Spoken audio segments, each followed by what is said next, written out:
Hello, everyone. My name is Qureshi from Toronto, Canada. I'm going to share today with you how you can use the virtual backgrounds in your Zoom meetings.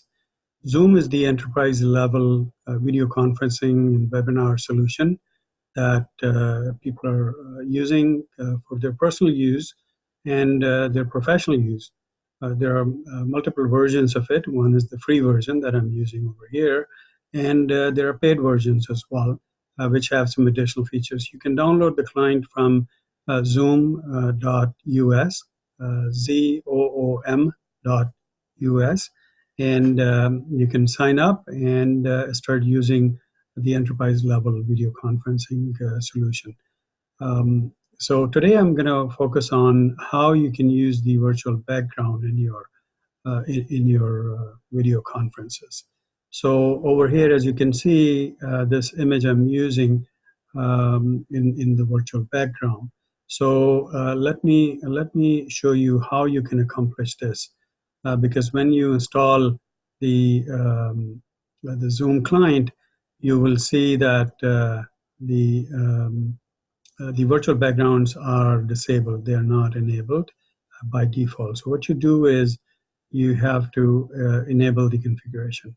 But even before you can enable the configuration, what you have to do is you have to uh, gather or buy this piece of green cotton cloth, which doesn't have any glare or shining on it.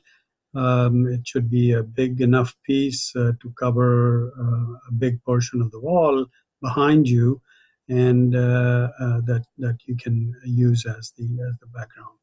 It's just a piece of cotton that you can stick to the wall with thumb pins, or you can hang it on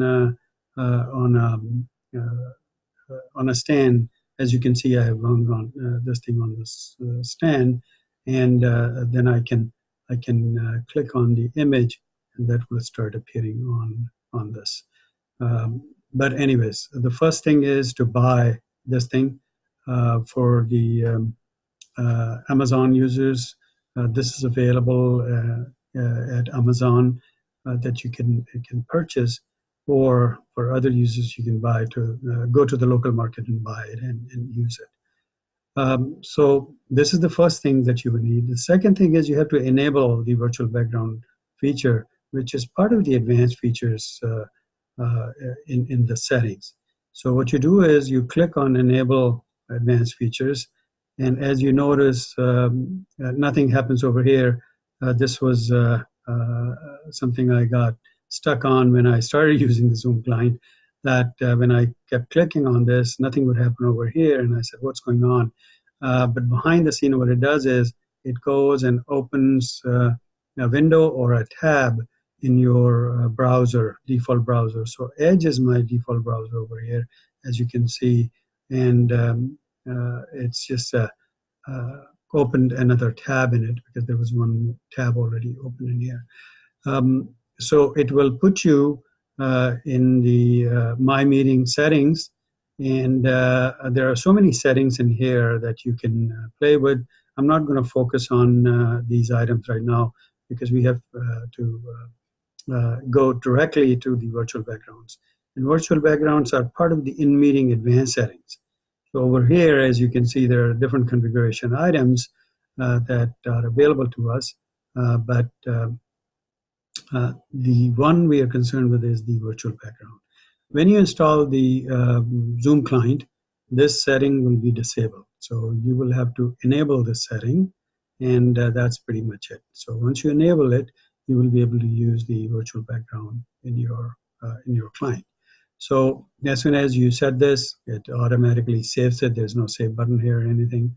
So let's close this window, shrink it, and go back to our settings over here. All right. So now we have enabled it, and as soon as you enable it, you will click on this setting, virtual background, and you will start seeing the green screen that you already set up. Now by default, there are 3 images here that come with the client. So this one is the first one, Second one is the green leaves with some dewdrops on it. It's beautiful too, but I had to delete it because there are so many images that you can configure over here. It's not that you can configure unlimited images over here. So that's the thing.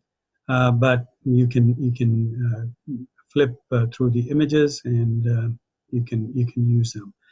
Anyway, so now, for example, if you didn't have these images, you have to download some high res images. So let's head back to our browser, and over here, I'm going to go, let me get this thing out of the way. And over here, we're going to go to a site, which is pixabay.com. Now, remember, we are not affiliated with pixabay.com in any way. We are just using it. It's a great resource for the free images. Remember, the images, they have the copyright ownership. And if you're Googling and you click on image and go to Google and search certain images, they might be copyright protected, and you can get into trouble if you use them without the written permission from the intellectual property owner. So the international copyright law applies to those photographs or images or illustrations. They are owned by the person or the photographer or the artist who creates them, unless you have a written permission authorization from the copyright owner. You cannot use those images in your work. However, on the other side, there is Creative Commons category of the images, which is created by the artists and photographers that are free of copyright laws or rules and ownerships. So you can use those images without any problem. You can modify them. You can use them as it is without getting into any legal bindings or anything of that sort. So Pixabay is one of them. We go over here and you can sign up Pixabay. It's a free sign up.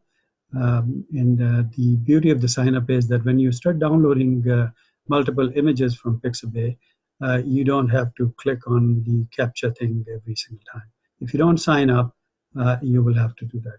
I'll show you what do I mean. So over here, I'm going to say the sky line. And I'm going to search a skyline. There will be so many images displayed over here. So as you will see, the first highlighted row of images is sponsored images. All right, these are sponsored by Shutterstock. It's a company which sells these stock photos. And if you like any of these images, you can click on them, and it will take you to Shutterstock site where you can purchase these images, and you can use them. You will be given copyright permissions to use these images in your work. Anyways, over here, as you can see, there are so many items over here.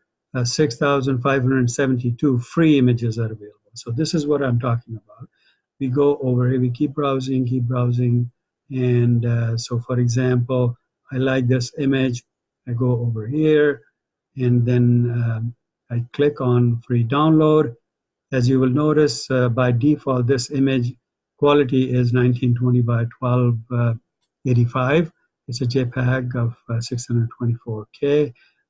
There are different quality images as well, smaller sizes, and there is a very, very high res image available also, which is also a JPEG, but it's a bigger in size, 2.8 meg.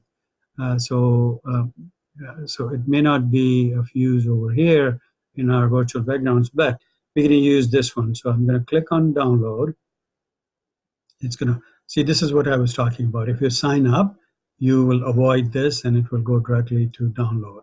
But over here, since I haven't signed up in this browser, I can just simply click on this, telling that I'm not a robot, and just click on the download. As soon as it comes, it will ask you where you want to save it. I'm going to save it at my desktop. So a skyscraper. I'm going to to that. So if I open, you will see that this image is available locally to me. All right. So now we head back to our settings. Let me bring that over here.